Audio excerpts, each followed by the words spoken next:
चलता है, स्थिर रहता है। तो ट्रांसफार्मर एक स्थैतिक युक्ति है जो वोल्टेज को बढ़ाती है अथवा घटाती है, जो वोल्टेज को बढ़ाने अथवा घटाने का काम करता है, जो वोल्टेज को बढ़ाने अथवा घटाने का काम करता है। उस समय आवृत्ति नियत रहती है। आवृत्ति क्या रहेगी? नियत रहेगी। ये नहीं कि वोल्टेज घट बढ़ रहा है तो आवृत्ति बढ़े घटे, ये ध्यान दीजिएगा। उस समय आवृत्ति नियत रहती है। उस समय आवृत्ति क्या रहेगी? नियत रहेगी। जिस ट्रांसफार्मर द्वारा, एक लाइन बढ़ा लीजिए भैया, आवृत्ति नियत रहती है, आवृत्ति नियत रहती है। जिस ट्रांसफार्मर द्वारा वोल्टेज को बढ़ाया जाए, ठीक लेना, जिस ट्रांसफार्मर द्वारा वोल्टेज को बढ़ाया जाए उसे स्टेप अप कहते हैं। उसे क्या कहेंगे? Step up. और जिससे वोल्टेज को घटाया जाए उसको स्टेप डाउन कहेंगे। ठीक है, स्टेप। यहाँ पर एक बार आप लोग ध्यान भी देते रहिए, आगे देखते रहिए। ट्रांसफार्मर क्या है? ट्रांसफार्मर एक स्थैतिक युक्ति है जो वोल्टेज को बढ़ाने अथवा घटाने का काम करती है। ध्यान दीजिएगा। हम अब देखिए, ये ट्रांसफार्मर का भैया ये देख लीजिए, इसमें भी एक दो चीजें इंपॉर्टेंट बता रहे हैं। ये ट्रांसफार्मर का सिंबल है। क्या है? ये देख लीजिए यहाँ पर एक बार और। ये ट्रांसफार्मर का, इधर हमने कॉइल प्लेट लिया, इधर एक दो प्लेट लगाया, इसको बोलते हैं आयरन प्लेट। क्या बोलते हैं? Iron plate. इधर भी एक हमने वायर को घुमा के, इसको बोलते हैं ट्रांसफार्मर। या परीक्षा में ये ऑप्शन नहीं रहेगा ट्रांसफार्मर का, ऐसे और ऐसे खींच देगा और इसको क्या करता है, हल्का सा, ये भी सिंबल है, अक्सर यही मिलेगा। ठीक है, ये भी सिंबल याद रखिएगा। दोनों क्या है ट्रांसफार्मर के? सिंबल है बाबू, ध्यान दो। ये दोनों ट्रांसफार्मर के क्या है? सिंबल। वो ऐसे भी दे देगा आपका, ऐसे चित्र दे दिया, ऐसे दे दिया, हल्का सा इसको रंग देगा, मोटा कर। हाँ ठीक है, ये ट्रांसफार्मर का सिंबल है। अब देखिए स्टेप अप में कैसा चित्र होगा। स्टेप अप में अब देखिए, इसमें दो चीज पहले बता दूं। जिधर से आपको सप्लाई आ रही है, सप्लाई उधर आ रही है ना, आपके गांव में कोई ट्रांसफार्मर रखा हुआ है तो कहीं से तार आता है, ध्यान दीजिएगा।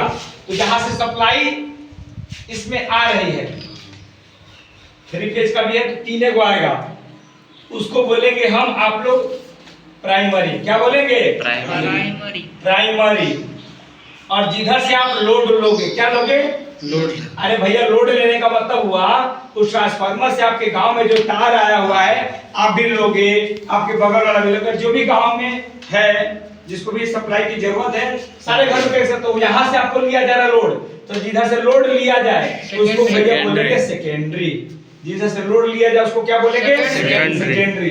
और जिधर आ, देखिए अब इधर और बात सुन लीजिए, प्राइमरी की तरफ तो आएगा 3 तार, लेकिन सेकेंडरी की तरफ 2 कंडीशन पर डिवाइड हो जाएगा।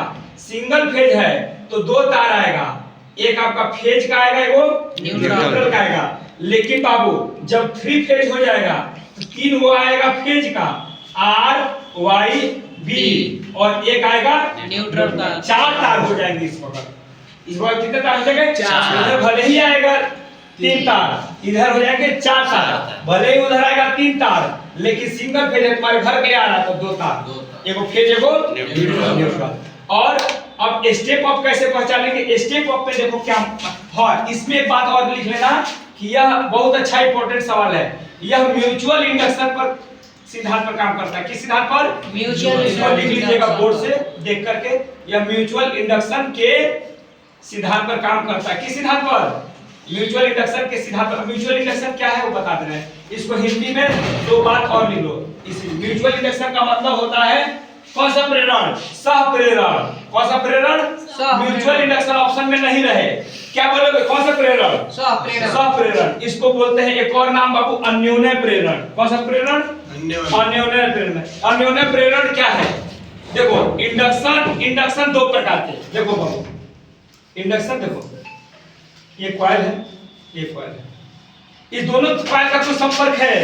इस दोनों कॉइल का कोई संपर्क नहीं है, इस दोनों कॉइल का कोई संपर्क नहीं है। जैसे ही इधर से सप्लाई दे रहे हो, इधर से आ रही है कहीं पर ट्रांसफार्मर, इसमें ये दोनों अलग अलग होते हैं, लेकिन लेकिन ये म्यूचुअल इंडक्शन के कारण ही इधर आ जाता है सप्लाई, इधर चुंबकित हो जाता है, जिसके कारण से आपके एरिया में भी क्या होता है, सप्लाई जाने लगती है। और जब यही तार इससे जुड़ा रहता, ये जुड़ा नहीं है, तभी भी समझ लो कि उधर से इधर ट्रांसफार्मर का जो डब्बा देखोगे ना, उधर वाइंडिंग करके छोड़ दिया गया है, बीच में आयरन प्लेट लगाया गया, इधर वाइंडिंग करके, दोनों का कोई संपर्क नहीं है, लेकिन इतना चुंबकित हो जाता है। आप पंखे में क्या लगाए हो, कॉइल लगाए हो, लेकिन कॉइल इतना प्रेरित हो जाता है कि कुछ दिन बाद पंखा आपका क्या होने लगता है, घूमने लगता है। तो ट्रांसफार्मर देखो कनेक्शन नहीं है, जब किसमें तो कनेक्शन, उसमें कॉइल है, कॉइल को दो तार निकाल करके लाके बोर्ड में लगाया गया, लेकिन उसमें किसी प्रकार का कनेक्शन नहीं है। विद्युतीय रूप से आपका अलग है, चुंबकीय रूप से भले ही जुड़ा हुआ है, विद्युत कोई तार जुड़ा है, नहीं जुड़ा, नहीं सर। अब देखो बात, अब देख रहे ध्यान से बात। तो जब आप स्टेप अप की बात करोगे, अब ये म्यूचुअल हो गया, एक होता है सेल्फ इंडक्शन। सेल्फ का मतलब क्या, ये तार जुड़ा रहता, इसमें से तू कहते सर इसमें से धारा इसमें जा रही, इसको बोलते हैं सेल्फ इंडक्शन। लेकिन ये तो जुड़ा नहीं है, तो इसको क्या बोलोगे, म्यूचुअल इंडक्शन। अब स्टेप अप कब कहोगे बाबू, प्राइमरी में टर्नों की संख्या यदि 5 बार लपेटे हो और दूसरी तरफ 5 से ज्यादा बार 7 बार लपेटा जाएगा, तो इधर वोल्टेज क्या होगा, बढ़ेगा, वोल्टेज क्या होगा, बढ़ेगा, इसीलिए कहोगे ये स्टेप अप। स्टेप डाउन में ब्रदर क्या होगा, स्टेप डाउन में ब्रदर क्या होगा, आपका इधर लपेटा गया है 10 बार और इधर लपेटा गया है 4-5 बार, तो ये वोल्टेज क्या हो जाएगा, डाउन हो जाएगा। ये कभी ये चित्र दे दे तो पूछेगा कि कौन सा है, तो बोलोगे स्टेप अप। इधर टर्नों की संख्या घटा दे, स्टेप